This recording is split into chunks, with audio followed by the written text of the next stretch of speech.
오늘 함께 볼 말씀은 마태복음 16장 5절에서 12절까지 말씀을 한 번 더 보도록 하겠습니다.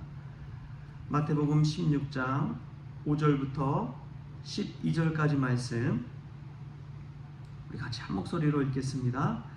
제자들이 건너편으로 갈새 떡 가져가기를 잊었더니 예수께서 이르시되 삼가 바리새인과 사두개인들의 누룩을 주의하라 하시니 제자들이 서로 논의하여 이르되 우리가 떡을 가져오지 아니하였도다 하거늘 예수께서 하시고 이르시되 믿음이 작은 자들아 어찌 떡이 없으므로 서로 논의하느냐 너희가 아직도 깨닫지 못하느냐 떡 5개로 5,000명을 먹이고 주운 것이 몇 바구니며 떡 7개로 4,000명을 먹이고 주운 것이 몇 광주리였는지를 기억하지 못하느냐 어찌 내 말한 것이 떡에 관함이 아닌 줄을 깨닫지 못하느냐 오직 바리새인과 사두개인들의 누룩을 주의하라 하시니 그제서야 제자들이 떡의 누룩이 아니요 바리새인과 사두개인들의 교훈을 삼가라고 말씀하신 줄을 깨달으니라. 아멘. 할렐루야. 말씀 가운데 귀한 은혜가 저와 여러분에게 있기를 소망합니다. 오늘 말씀 가운데 보면 예수님이 이 메시지를 하게 된 배경 같은 게 있습니다. 그게 뭐냐면 바리새인과 이 사두개인들이 와서 예수님 앞에 표적을 요구하는 그런 이야기가 바로 전에 나오지요. 표적과 이적과 기적을 눈앞에 보여달라는 거예요. 그러니까 예수님께서 그들을 어떻게 하셨느냐, 그들에게 요나의 표적밖에 없다 하고 그들을 떠나가셨습니다. 그들을 떠나서 가셨어요. 그리고 제자들을 데리고 같이 건너편으로 가게 되면서 그 자리에 떠나시면서 예수님께서 하신 말씀이 오늘 본문입니다. 바리새인과 사두개인의 누룩을 주의하라 라고 메시지를 전한 것이죠. 여러분, 이것을 보면서 우리가 깨달을 것이 있습니다. 바리새인과 사두개인들의 교훈이 얼마나 치명적이었는지를 예수님께서 보여주고 있는 것입니다. 그들을 떠나지 않고는 제자들에게 제대로 된 교훈, 가르침, 메시지가 들어갈 수 없다는 것을 예수님께서도 주의하신 것이죠. 이 바리새인의 교훈 얼마나 현실적인지요. 바리새인들의 교훈을 한번 따져보면 우리가 사도 바울의 메시지를 통해 알 수가 있습니다.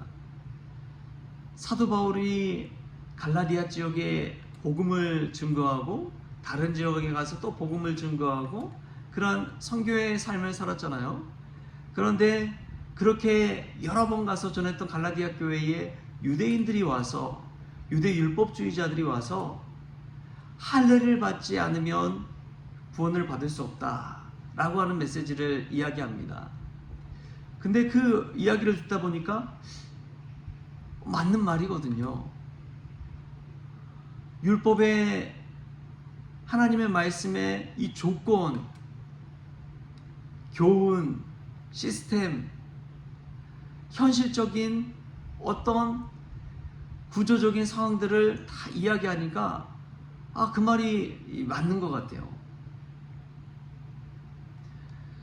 하나님을 믿는 믿음으로 구원받는 것과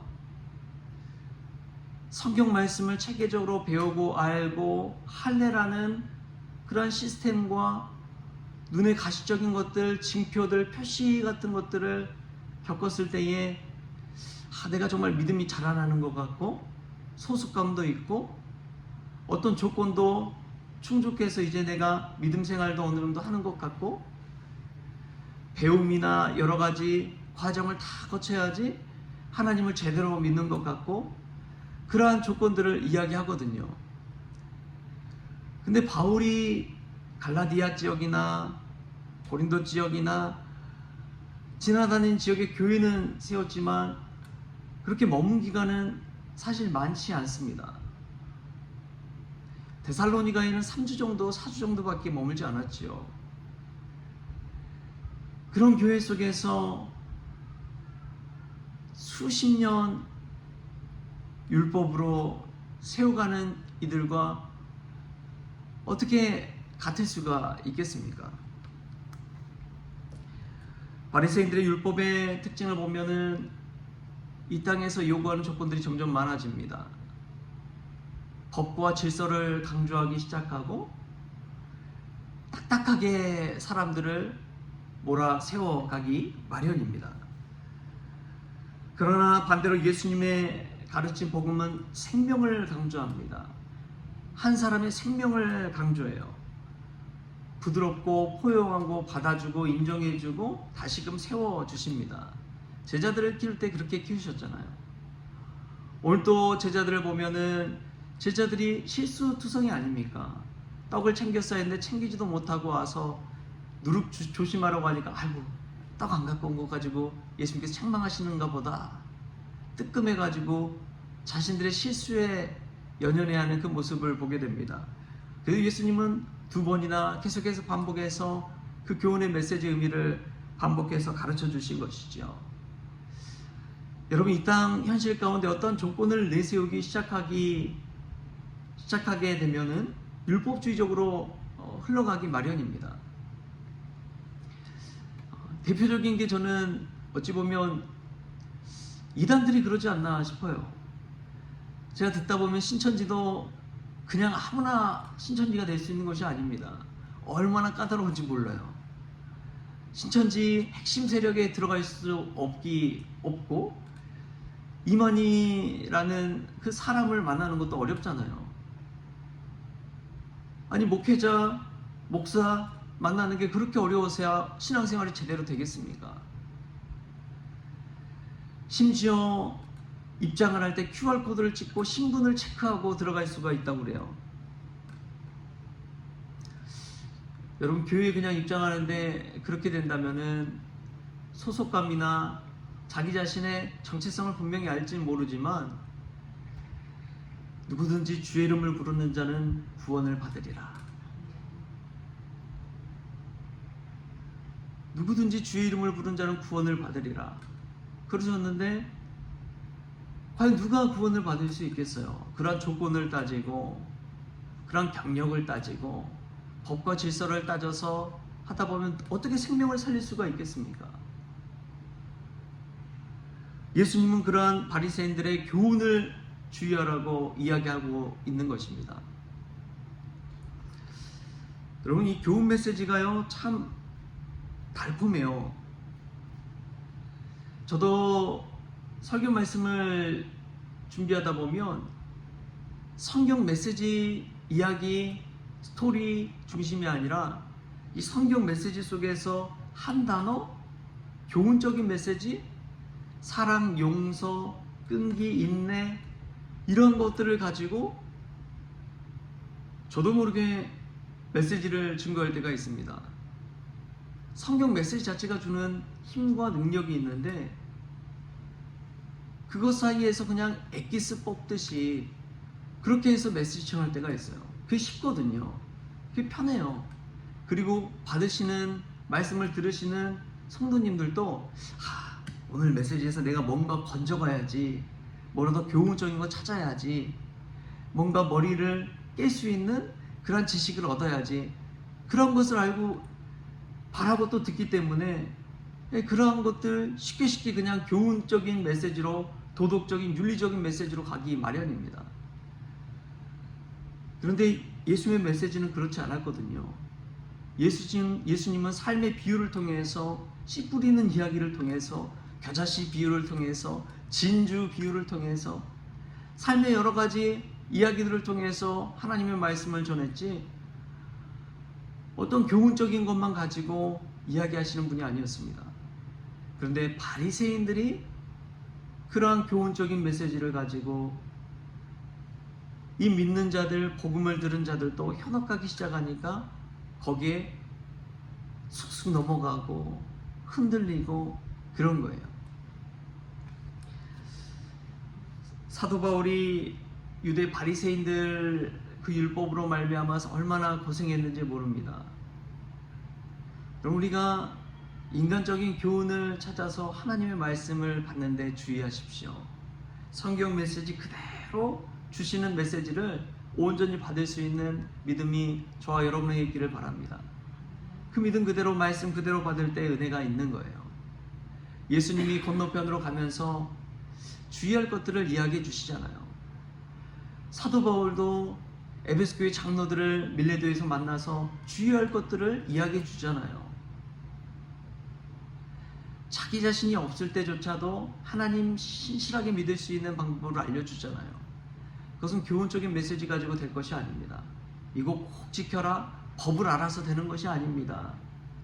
자신의 마음 심령 가운데 있는 믿음과 양심을 따라서 할 수가 있는 것이지요. 그 믿음 없이는 사람이 날마다 딱딱해지고 법 질서 따지게 되고 비난과 정죄하게 되고 나보다도 남들을 더 신앙적으로 가르치려 들게 된다는 것입니다. 그러나 예수님의 십자가를 바라보게 되면 나 자신을 십자가 앞에서 바라보게 됩니다. 십자가가 더 커 보이고 내 자신이 거기에서 얼마나 미련한 존재인지를 깨닫게 되는 것이지요. 이 새벽 시간이 그러한 시간인 줄 믿습니다.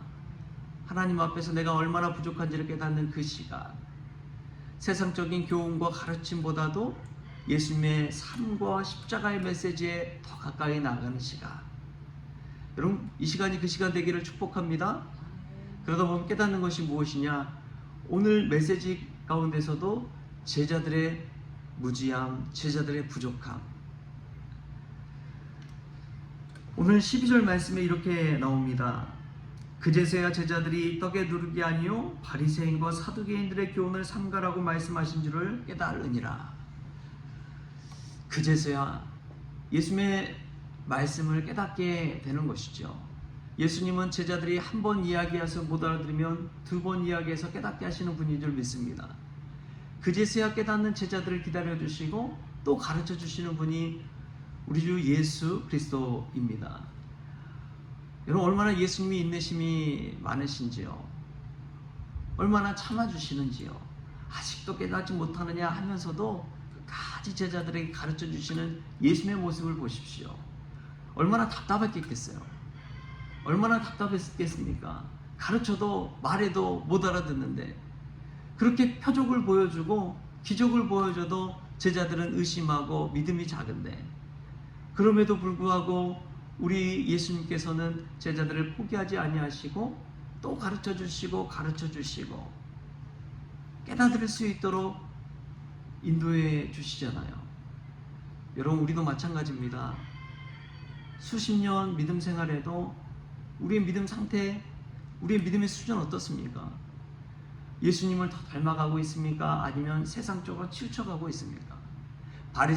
바리새인과 사두개인들의 교훈처럼 교훈의 메시지, 달콤한 메시지, 이 삶의 현실적인 조건들 따져가면서 믿음 생활하고 있지는 않습니까?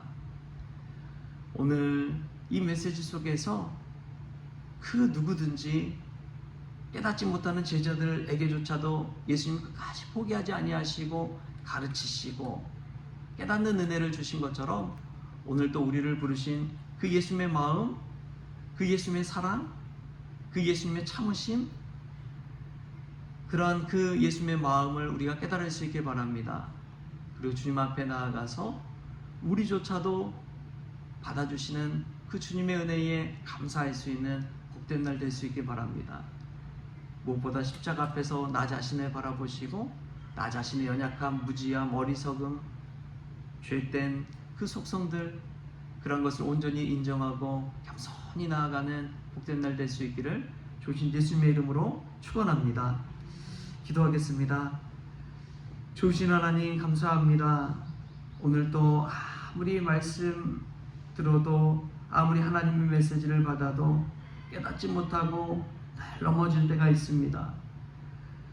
하나님, 성경 메시지보다도 내가 듣고자 하는 교훈적인 메시지, 달콤한 메시지만을 듣고자 할 때도 있습니다. 오 주님, 불쌍히 여겨주셔서 예수님의 말씀 그대로 받을 수 있는 지혜를 덧입혀 주옵소서. 하나님의 말씀과 법도를 중요하기보다 내가 살아온 신앙의 연륜과 신앙의 공로, 그것만을 생각하면서 남들을 정죄하는 그런 믿음 생활하지 않도록 주님 주장하여 주시옵소서.